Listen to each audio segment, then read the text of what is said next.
소아마비는 20세기 전반기 전 세계 부모들에게 가장 큰 공포를 안겨준 질병 중 하나였습니다.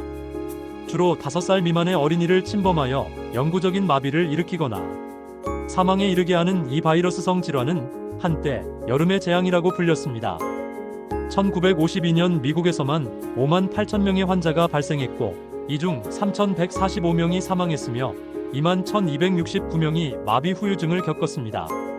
그러나 1955년 조나스 솔크가 개발한 비활성화 폴리오 백신 IPV의 성공적인 임상시험 결과가 발표되면서 인류는 소아마비와의 전쟁에서 첫 번째 중요한 승리를 거두었습니다. 이어 1961년 알버트 세이빈이 개발한 경구용 폴리오 백신 OPV가 도입되면서 대규모 집단 면역화가 가능해졌습니다. 이 두 백신의 개발과 전 세계적 보급은 인류 공중보건 역사상 가장 성공적인 질병 퇴치 사례를 만들어냈습니다. 1988년 세계보건기구 WHO가 글로벌 소아마비 퇴치 이니셔티브 GPEI를 시작할 당시 전 세계 125개국에서 연간 35만 명의 소아마비 환자가 발생했지만 2023년 현재는 아프가니스탄과 파키스탄 두 나라에서만 풍토병으로 남아 있습니다. 소아마비 백신의 성공은 단순히 한 질병을 퇴치한 것을 넘어서 예방의학의 힘과 국제협력의 중요성을 증명했습니다. 또한 백신 개발 기술의 발전, 콜드체인 시스템의 구축, 대규모 예방접종 캠페인의 운영, 노하우 등 현대 공중보건의 기반을 마련했습니다. 이러한 경험과 인프라는 후에 천연두 퇴치, 홍역 퇴치, 그리고 최근의 코로나19 백신 캠페인에도 중요한 기반이 되었습니다. 소아마비 백신의 개발과 효과를 이해하기 위해서는 먼저 소아마비 바이러스의 생물학적 특성과 질병 발생 메커니즘을 파악해야 합니다. 소아마비 바이러스는 피코르나 바이러스과에 속하는 RNA 바이러스로 크기가 약 30나노미터로 매우 작습니다. 바이러스는 1형, 2형, 3형의 3가지 혈청형이 있으며 3가지 모두에 대한 면역이 필요합니다. 감염 경로는 주로 분변 마이너스 경구 경로를 통해 전파되며 때로는 호흡기 비말을 통해서도 감염됩니다. 감염된 바이러스는 먼저 구강과 인두의 림프 조직에서 1차 복제를 하고 이어서 장관의 폐이어 판과 장관막 림프절에서 2차 복제를 합니다. 대부분의 경우 감염은 여기서 멈추지만 일부에서는 바이러스 혈증이 발생하여 중추신경계로 침범합니다. 신경계 침범 메커니즘이 소아마비의 핵심 병리입니다. 바이러스는 CD155라는 특정 수용체를 통해 운동신경원에 침투합니다. 감염된 신경세포는 바이러스 복제로 인해 파괴되며 이는 비가역적인 마비를 초래합니다. 임상 양상의 다양성도 중요한 특징입니다.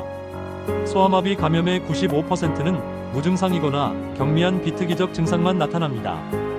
약 4에서 8%에서는 무균성 뇌막염 양상을 보이며 1% 미만에서만 마비성 소아마비가 발생합니다.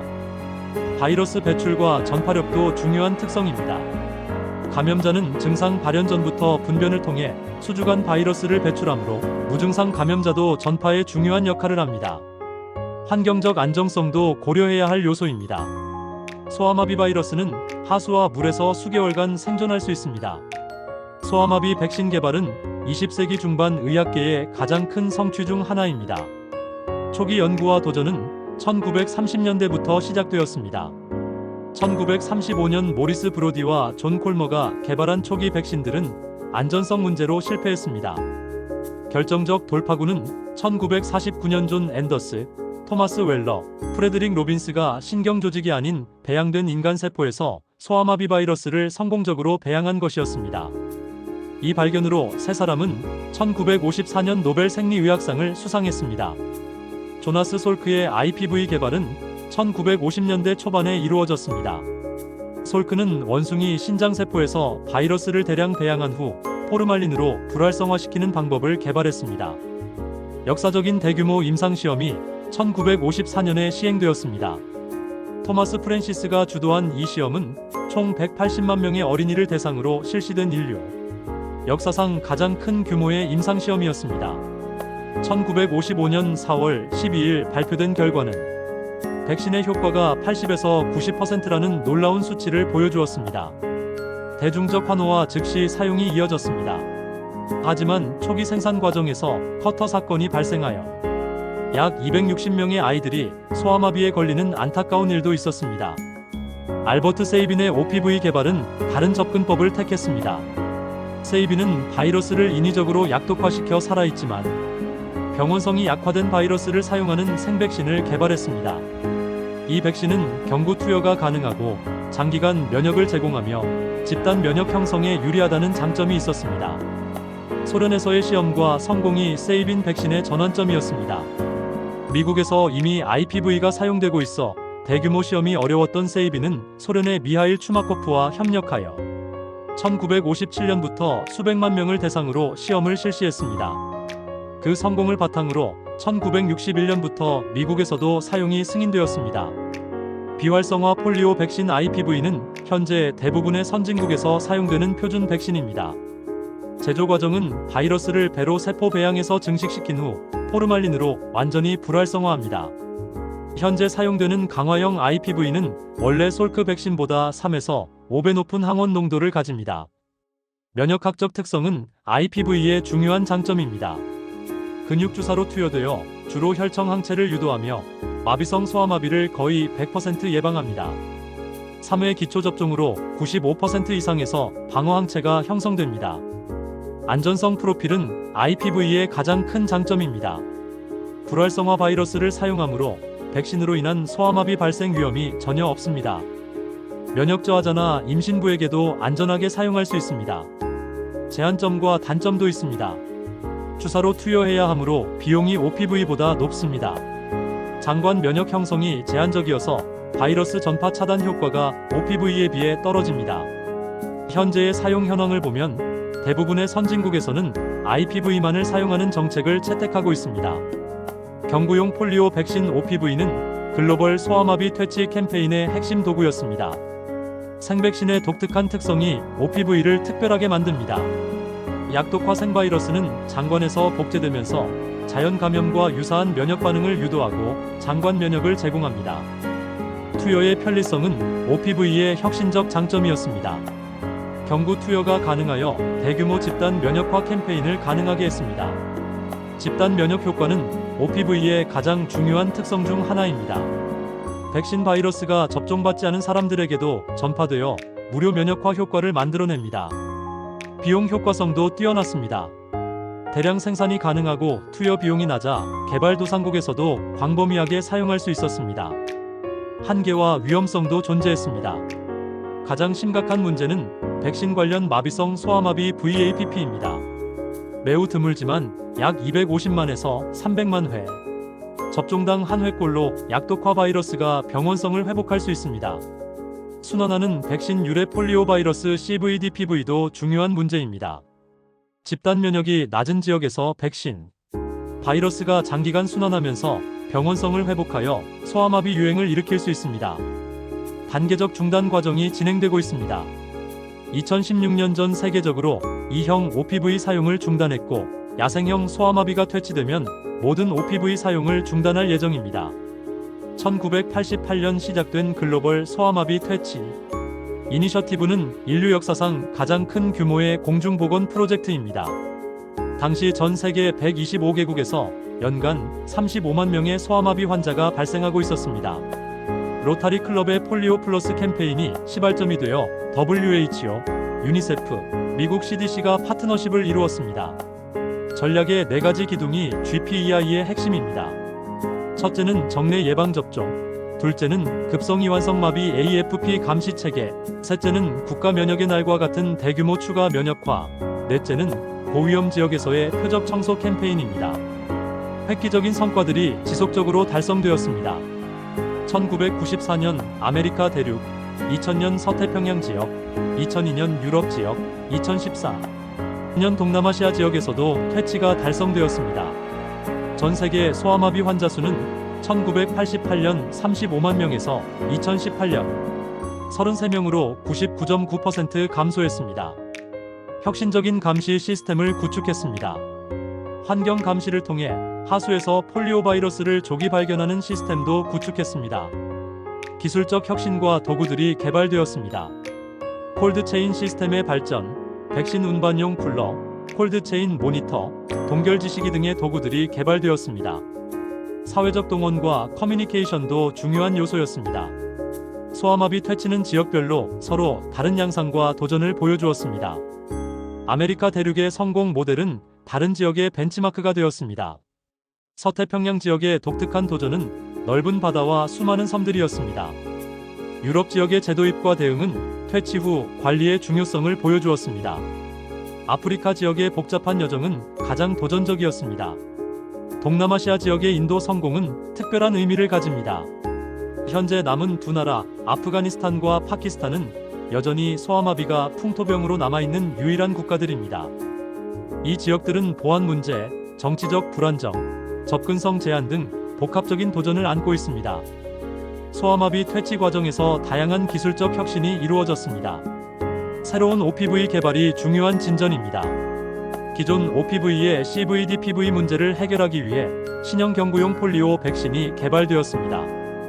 이 백신은 유전적으로 더 안정하여 복귀돌연변이 위험이 크게 줄어들었습니다. 2021년부터 현장에서 사용되기 시작했습니다.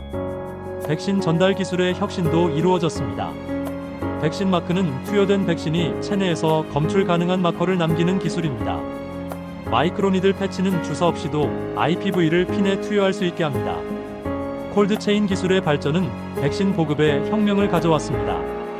백신 바이알 모니터 VVM은 열 노출을 시각적으로 표시하여 백신의 효력을 확인할 수 있게 해줍니다. 디지털 기술의 도입으로 접종 관리가 혁신되었습니다. 전자 예방접종 등록 시스템, MLS 기술 등이 활용되고 있습니다. 바이러스 진단 기술의 발전도 중요합니다. 실시간 PCR, 차세대 염기서열 분석, NGS 등이 활용됩니다. 인공지능과 빅데이터 활용이 새로운 전선을 열고 있습니다. 소아마비 퇴치 과정에서 기술적 도전만큼이나 중요한 것이 사회문화적 도전이었습니다. 백신 거부와 주저 현상은 전 세계적인 문제입니다. 나이지리아 북부에서는 2003에서 2004년 백신이 서구의 음모라는 소문으로 인해 접종이 중단되어 소아마비가 재확산되었습니다.